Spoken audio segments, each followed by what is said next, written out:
السلام عليكم ورحمة الله وبركاته. الله أكبر الله أكبر الله أكبر الله أكبر أشهد أن لا إله إلا الله أشهد أن لا إله إلا الله أشهد أن محمدًا رسول الله أشهد أن محمدًا رسول الله حي على الصلاة حي على الصلاة حي على الفلاح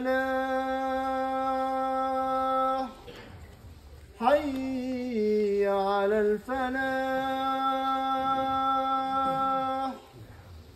الله أكبر الله أكبر لا إله إلا الله.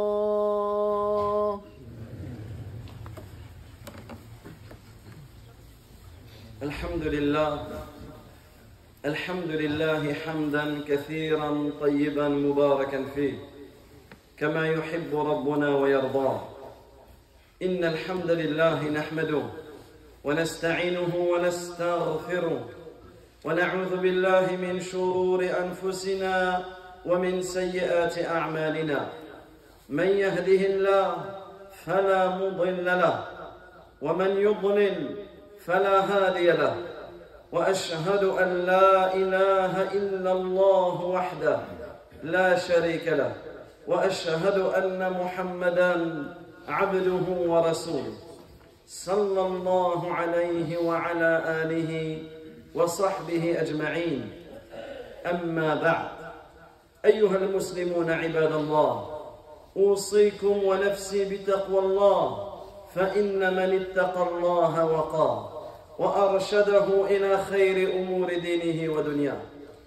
والتقوى عمل بطاعة الله على نور من الله رجاء ثواب الله، وترك لمعصية الله على نور من الله خيفة عذاب الله جل وعلا. أيها المسلمون، روى الإمام البخاري في صحيحه عن سعيد بن يزيد رضي الله عنه قال: كنت قائما في المسجد فحصبني رجل، فنظرت فإذا عمر بن الخطاب رضي الله عنه، فقال: اذهب بهذين، اذهب فأتني بهذين، فجئته بهما. قال رضي الله عنه: من أين أنتما؟ قال: من أهل الطائف. قال رضي الله عنه: لو كنتما من أهل البلد، أي من أهل المدينة، لأوجعتكما ترفعان أصواتكما في مسجد رسول الله صلى الله عليه وسلم، ترفعان أصواتكما في مسجد رسول الله صلى الله عليه وسلم. Chers serviteurs d'Allah tabaraka wa ta'ala, je vous recommande ainsi qu'à moi-même la crainte d'Allah tabaraka wa ta'ala, car celui qui craint Allah azza wa jal, Allah tabaraka wa ta'ala le protégera. Celui qui craint Allah tabaraka wa ta'ala, Allah tabaraka wa ta'ala le préservera. Et celui qui craint Allah tabaraka wa ta'ala, Allah azza wa jal l'orientera et le guidera vers tout ce qui est bon pour lui dans cette vie et dans sa religion. Et la crainte d'Allah tabaraka wa ta'ala, c'est le fait d'œuvrer dans l'obéissance en Allah. C'est le fait d'obéir à Allah avec une lumière qui provient d'Allah. C'est-à-dire que lorsque tu obéis avec science, en espérant la récompense auprès d'Allah azza wa jal. Et le fait de craindre Allah, c'est aussi le fait de délaisser la désobéissance avec une lumière qui provient d'Allah, c'est-à-dire que tu apprends à connaître ce que tu ne dois pas faire pour ne pas le faire. Et cela en t'écartant du châtiment d'Allah, tabaraka wa ta'ala. Et cela en craignant le châtiment d'Allah, azza wa jalla. Chers serviteurs d'Allah, tabaraka wa ta'ala, l'imam al-Bukhari, rahimahullah, rapporte dans son sahih, d'après Saïd ibn Yazid, il dit: j'étais debout dans la mosquée lorsque j'ai reçu un petit caillou. Cet homme est debout dans la mosquée et quelqu'un lui lance un petit caillou. Alors il dit: je me suis retourné et j'ai vu que c'était Omar ibn al-Khattab radiyallahu anhu. Et Omar radiyallahu anhu de dire à cet homme: va me chercher ces deux hommes qui sont là-bas. Va me chercher ces deux hommes qui sont là-bas. Alors je suis parti. J'ai été les chercher et je les ai apportés à Omar radiyallahu anhu. Alors Omar de regarder ces deux hommes et de leur dire: d'où venez-vous? D'où venez-vous? Ils ont dit: nous sommes des gens de Taif. Alors Omar radiyallahu anhu il dit: si vous étiez des gens d'ici, c'est-à-dire si vous étiez des gens de Médine, je vous aurais corrigé. Pourquoi? Qu'est-ce que ces deux hommes ont bien fait pour mériter la correction, pour mériter ce conseil de Omar ibn al-Khattab radiyallahu anhu? Il leur a dit: vous élevez la voix. Vous élevez la voix dans la mosquée du messager d'Allah sallallahu alayhi wa sallam. Chers serviteurs d'Allah azza wa jalla, ce récit nous prouve la gravité d'élever la voix dans la mosquée et plus particulièrement de gêner les gens à l'intérieur de la mosquée. Na'am, la mosquée, la maison d'Allah, l'endroit le plus aimé auprès d'Allah tabaraka wa ta'ala. Dans la mosquée, tu y trouves celui qui prie, celui qui s'entretient avec son Seigneur, celui qui lit, celui qui apprend, celui qui révise, celui qui médite. Tu trouves celui qui invoque, celui qui se rappelle. C'est un endroit où tu dois trouver le calme et la paix, la sérénité, le silence et l'apaisement. Et beaucoup de textes sont venus nous prouver l'interdiction de gêner les croyants dans la mosquée. C'est pour cela que le prophète sallallahu alayhi wa sallam a interdit la vente, l'achat et la vente à l'intérieur de la mosquée. À tel point qu'il dit: lorsque vous voyez quelqu'un vendre ou acheter, dites: la arbaha Allahu tijaratak, qu'Allah ne fasse pas fructifier ton commerce. Pourquoi? Parce que cela gêne et la mosquée n'a pas été construite et bâtie pour ceci. Également, le prophète sallallahu alayhi wa sallam, il a interdit d'élever la voix en questionnant les gens sur une chose que tu as perdue. Et il dit: celui qui entend une personne rechercher, c'est-à-dire il élève la voix: j'ai perdu ceci, j'ai perdu cela, alors dites-lui: la raddaha Allahu alayk, qu'Allah ne te le rende jamais. Pourquoi? Fa'inna al-masajid, car les mosquées, lam tubna li hadha, n'ont pas été construites pour cela. Na'am, cela gêne. Bien sûr, si tu as perdu quelque chose dans la mosquée, tu viens voir discrètement les responsables ou l'imam en lui disant: j'ai oublié mon téléphone, est-ce que quelqu'un vous l'a ramené? Mais ici, ce qui est interdit, c'est de se lever, c'est de venir et c'est d'élever la voix et de gêner tout le monde. Comme vont le faire certains, qu'ils viennent mendier sans cesse à l'intérieur de la mosquée et ils attendent limite que l'imam a salam, et là ils vont commencer à élever la voix, à gêner tous ceux qui sont en train de faire leur tasbih, leur tahmid, leur takbir, leur tahlil, etc. Et cela est une erreur, et cela gêne le bon fonctionnement de la mosquée.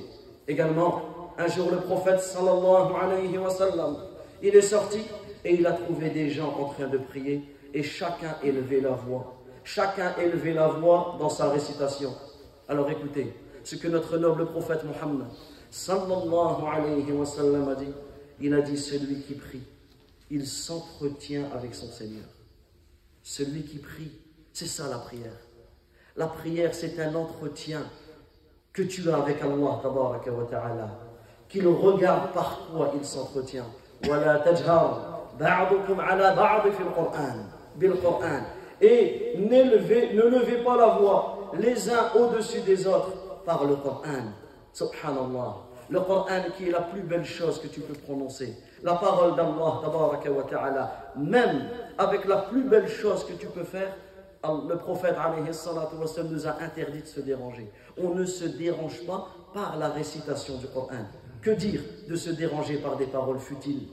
Que dire de se déranger, de déranger ceux qui prient, de déranger ceux qui récitent, de déranger ceux qui invoquent, de déranger ceux qui méditent par le son de nos téléphones, par le son de nos téléphones.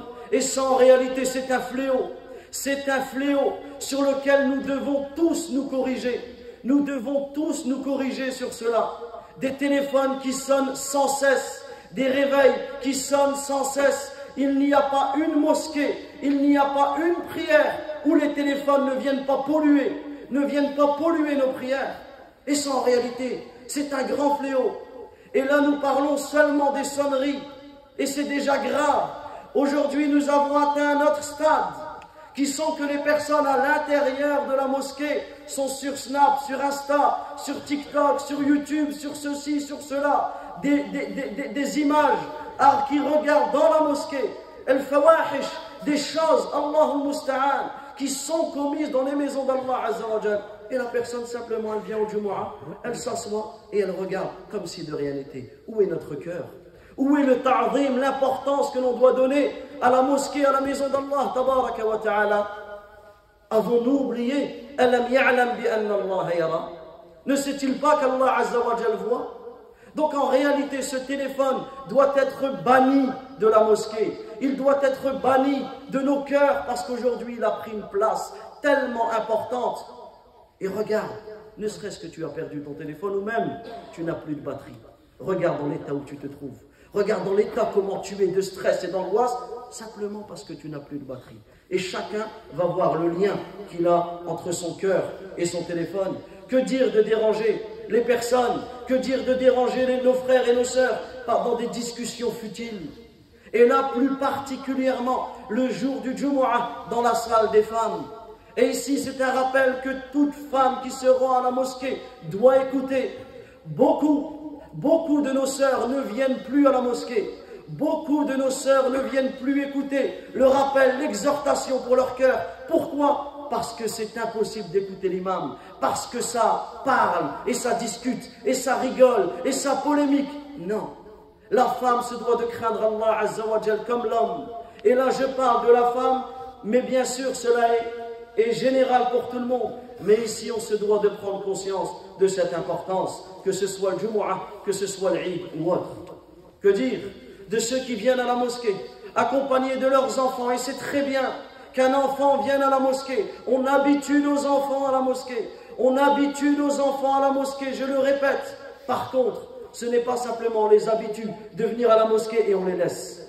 Non, c'est pas ça venir à la mosquée. On les habitue déjà psychologiquement en sortant de la maison. En sortant de l'enfant, on lui explique, tu ne vas pas n'importe où. Tu ne vas pas au parc, tu ne vas pas au jardin, tu ne vas pas ici ou là, mais tu vas à la mosquée. Qu'est-ce que je dois retrouver dans la mosquée? Et c'est comme ça qu'on éduque l'enfant. Et l'enfant, il est sur la fitra. Lorsqu'il est éduqué de cette manière, il va respecter la maison d'Allah. Mais lorsqu'on le laisse, on ne lui explique pas, on le laisse, c'est là que l'enfant il va gêner, il va déranger. Et tu auras une part de tout ce que ton enfant a dérangé. Ton enfant va venir, il va enlever les chaises de ceux qui prient sur une chaise. Ton enfant, il va venir, il va perturber ceux qui prient. Subhanallah, toi tu es en train de prier et tu as l'enfant d'un tel, qu'il vient et qui tire les cheveux de celui qui prie, qui fait ceci ou qui fait cela. Non. Et on ne va pas dire c'est mignon, c'est un enfant. Non, il a peut-être gêné la dernière prière d'une personne. Imagine que c'est ta dernière prière. Imagine que tu meurs juste après cette prière. Donc ici, ce sont des choses sur lesquelles nous devons nous corriger. Également, que dire de celui qui, en pleine prière, tu pries à côté de lui, tu es dans la prière, il est en prosternation, mais tu entends tout ce qu'il dit dans sa prosternation. Tu entends tout. Certains, on dirait que la prosternation, c'est comme une course. Il faut dire un maximum d'invocations. Non, c'est pas ça la prosternation. Prends une invocation. Et la meilleure chose que tu peux dire dans la prosternation, c'est quoi? Subhana Rabbi al-A'la. Gloire et pureté à Allah le Très-Haut. Ça, c'est la meilleure chose que tu peux dire en soujoud. Ton front, la partie la plus haute de ta tête est dans la partie la plus basse. Et là, qu'est-ce que tu dis? Subhana Rabbi al-A'la. Gloire et pureté à Allah le Très-Haut. Regardez cette signification. Mais la prosternation, ce n'est pas un concours de celui qui va dire le plus d'invocations. Et quand on va faire le plus comme ceci, comme cela, qu'est-ce qu'on va faire? On va même plus se sentir la manière dont on parle, et celui qui est à côté de toi, même celui qui est à tous les rangs, il va entendre tout ce que tu dis. Et là, qu'est-ce que tu vas faire? Dans ta prosternation, tu vas déranger et tu vas gêner tes frères.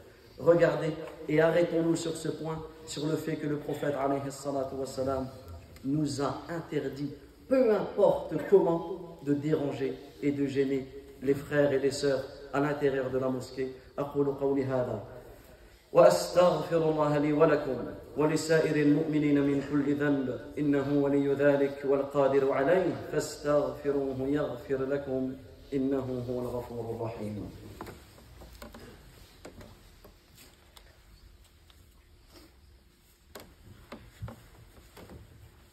الحمد لله رب العالمين الرحمن الرحيم مالك يوم الدين وصلى الله وسلم على نبينا محمد وعلى آله وصحبه أجمعين. تقاربوا بارك الله فيكم. Essayez d'avancer. أحسن الله إليكم. أيها العباد، روى الإمام ابن خزيمة رحمة الله عليه عن أبي هريرة رضي الله عنه قال: قال رسول الله صلى الله عليه وسلم: على كل باب من أبواب المساجد يوم الجمعة ملكان يكتبان الأول فالأول كرجل قدم بدنه وكرجل قدم بقرة وكرجل قدم شاة وكرجل قدم طيرا وكرجل قدم بيضا فإذا قعد الإمام طويت الصحف. Chers serviteurs d'Allah, tabaraka wa ta'ala, arrêtons-nous à présent sur un deuxième point qui peut être contraire à la sunna et qui peut gêner la bonne organisation de la mosquée. Et appuyons-nous sur ce que rapporte Ibn Khuzayma, d'après Abu Huraira, radiyallahu anhu, que le prophète sallallahu alayhi wa sallam a dit: il y a à chacune des portes de la mosquée, le jour du vendredi, 2 anges. Il y a à chacune des portes de la mosquée, le jour du vendredi, 2 anges. Qu'est-ce qu'ils font ces anges? Quelle est la mission de ces anges? C'est inscrire les gens par ordre d'arrivée. Subhanallah. Tous les vendredis, médite sur ce hadith. Tu es inscrit par ordre d'arrivée. Et au plus où tu arrives, au plus où ta récompense sera grande. Tu arrives dans les premiers, tu auras la récompense de quelqu'un qui a sacrifié un chameau. Tu arrives dans les premiers, et après les premiers, tu as la récompense comme celui qui a sacrifié une vache. Ensuite, tu as la récompense comme celui qui a sacrifié une chèvre. Ensuite, tu as la récompense comme celui qui a sacrifié un oiseau. Ensuite, tu as la récompense comme celui qui a sacrifié un œuf. Puis lorsque l'imam s'assoit. Donc ça, la khutbah n'a pas encore commencé. Lorsque l'imam s'assoit, les feuillets sont pliés. Ceux qui arrivent après ne sont pas inscrits. Ils ne sont pas inscrits. Regardez ce que l'on perd chaque vendredi. Ils ne sont pas inscrits. Donc ici, nous devons prendre conscience que nous devons venir tôt. Nous devons faire le maximum afin de venir tôt pour répondre à l'appel d'Allah tabaraka wa ta'ala. Mais ce qui est demandé, c'est de venir tôt, de faire cet effort. Et là, abordons un sujet et terminons dessus. Le fait de réserver un emplacement dans la mosquée en déposant un tapis, une chaise, une canne, des clés, peu importe, un bonnet, peu importe. Ce que l'on voit malheureusement dans beaucoup de mosquées. Des fois, la personne, encore hier, une personne m'expliquait cela. Il me dit, j'ai l'habitude de prier dans tel endroit. Et il me dit, je suis toujours le premier à entrer. C'est moi le premier. Il dit, à chaque fois que je rentre, je vois tout le premier rang qui est déjà pris. Une chaise ici, un tapis, un accoudoir, etc. Cela est totalement contraire à la sunna de notre noble prophète, alayhi salatu wa salam. Car la sunna, c'est le fait de venir tôt. Et c'est le fait, comme le fait un bon nombre de gens, le jour du vendredi, avant même de se rendre à la prière, le fait de réserver sa place, ceci est interdit, et cela à l'unanimité des savants. C'est interdit, et cela à l'unanimité des savants. De plus, Quand tu fais cela, tu vas confisquer injustement une partie de la mosquée. Tu vas priver tes frères de prier à cet endroit alors que toi tu vas vaquer à tes occupations. Est-ce que c'est ça venir tôt? Est-ce que c'est ça avoir la récompense du premier rang? Non, ça ce n'est que de la prétention. Et en faisant cela, tu vas contredire la sunna par 2 points. Premièrement, tu vas arriver en retard, alors que ce qui est voulu, c'est d'arriver en avance. Et deuxièmement, tu vas confisquer une partie de la mosquée injustement, tout en empêchant ceux qui s'y rendent avant toi de compléter ce premier rang. Et enfin, tu vas enjamber les gens. C'est-à-dire que toi, tu vas arriver après dans les derniers et tu vas enjamber le coup des gens pour revenir prendre ta place. Cela est une grave erreur. Et la question a été posée à l'imam Sa'di rahimahullah au sujet de réserver ses emplacements. Écoutez et terminons sur cette parole magnifique. Il dit, sachez, rahimakumullah, qu'Allah vous fasse miséricorde, que de réserver des emplacements dans les mosquées et de déposer une canne ou autre que cela, alors que la personne se trouve chez lui ou au marché, et il revient en retard, cela n'est pas licite, cela n'est pas permis. Et cela est en désaccord avec la pratique des compagnons et de ceux qui les ont suivis dans le bien. Ainsi, le prophète sallallahu alayhi wa sallam a clairement encouragé de se rendre soi-même en avance dans les mosquées et de se rapprocher de l'imam. Et il a incité aux gens de venir de prier au premier rang. À tel point qu'il dit le prophète alayhi salatu wa sallam, si vous savez la récompense qu'il y a dans le premier rang et que la seule solution pour l'y atteindre c'est de tirer au sort, vous aurez tiré au sort. Et la réalisation, écoutez sa parole, la réalisation de cela, l'obtention de la récompense ne peuvent se réaliser qu'en venant soi-même en avance et en précédant les autres. C'est comme ça. Tu veux la récompense du premier rang, alors viens avant les autres, précède les autres dans cela et là tu auras la récompense. Mais celui qui prétend obtenir la récompense de cette noble place, simplement en faisant cela et en arrivant en retard, écoutez ce qu'il dit, c'est un menteur. C'est un menteur. Celui qui pense réserver sa place et venir et il aura la même récompense que ceux qui sont venus des heures et des heures avant lui, cette personne c'est un menteur. Et encore pire, la récompense lui échappe et c'est le péché et la transgression qui gagnera. Wallahu ta'ala a'lam. Rabbana atina fid dunya hasana wa fil akhirati hasana wa qina adhaban nar. Allahumma inna nas'aluka bi asma'ika al-husna وصفاتك العليا أن تجعلنا من المتقين. اللهم إنا نسألك الهدى والتقى والعفة والغنى وصلى الله وسلم على نبينا محمد وعلى آله وصحبه أجمعين.